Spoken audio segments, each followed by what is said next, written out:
ควายเกิดก่อนคน หมายถาม ในอดีตพระเจ้าบอกควายว่า เจ้าจงไปลากไถไถนาทุกมื้อ แต่ตาเว่นขึ้นจนฮอดตาเว่นตกดิน กินได้แต่หญ้า ให้เจ้ามีอายุขัยได้60ปีเด้อ ควายตอบว่าบ่เอาดอกพระเจ้า เฮ็ดเวียกหนักจนสิตายแล้ว ให้กินแต่หญ้าเอา20ปีพอแล้ว เหลือนั้นคืนให้พระเจ้า พระเจ้าตอบตกลง มื้อต่อมาพระเจ้าได้สร้างลิง พระเจ้าบอกลิงว่า เจ้าไปเฮ็ดให้สัตว์ตัวอื่นรื่นเริงบันเทิงใจ ตีลังกาให้สัตว์ตัวอื่น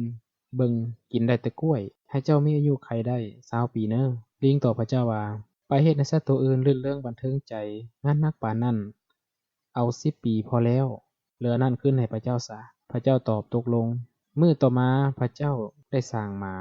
พระเจ้าบอกหมาว่า เจ้าไปอยู่หน้าบ้านกินของเหลือจากเจ้าของ ให้เจ้ามีอายุขัยได้25ปี หมาตอบว่าเราหมดมื้อเฝ้าบ้าน น่าเบื่อจะตาย เอา10ปีพอแล้ว เหลือนั้นคืนให้พระเจ้าซะ พระเจ้าตอบตกลง มื้อต่อมาพระเจ้าได้สร้างคน พระเจ้าบอกคนว่าให้เจ้าเอาแต่นอน กิน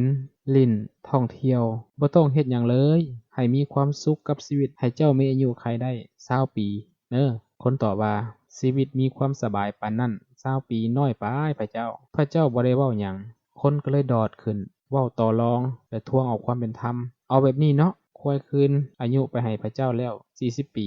ลิงก็คืน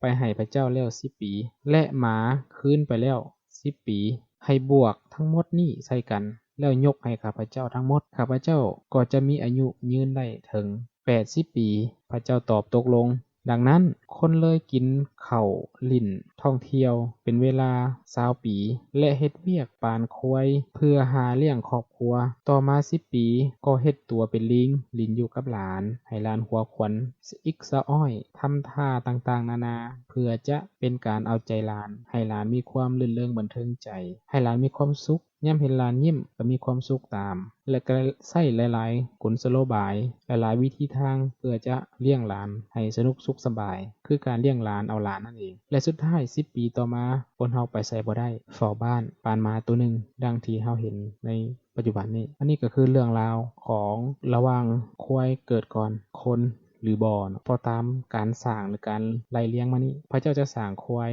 สร้างลิง สร้างหมา และสร้างคนที่ถือว่าเป็นผู้ฉลาดรอบรู้ เป็นผู้ครองโลกในปัจจุบัน อันนี้ก็เป็นเรื่องคติสอนใจ หรือว่าเป็นเรื่องที่มีความหมายลึกซึ้งเนาะ สำหรับชีวิตการเป็นอยู่ของเราแนวใดก็ตาม เราจะมีอายุฮอดหลายปานใดก็แล้วแต่ ขึ้นอยู่กับว่าเบื้องต้นเราใช้ชีวิตแบบใด บั้นปลายชีวิตของเราก็จะเป็นแบบนั้นเช่นกัน ความดี การสร้างคุณงามความดีแม่นบ่สามารถที่จะแลกเปลี่ยนกันได้ ไผอยากได้คุณงามความดีแม่นผู้นั้นสร้างเอา สำหรับมื้อนี้ให้เราตอบก็หมดเพียงเท่านี้ แล้วให้เพื่อนๆโปรดกดไลก์ กด Subscribe ให้ข้าพเจ้าได้เฮ็ดคลิปต่อไปด้วย ขอขอบใจ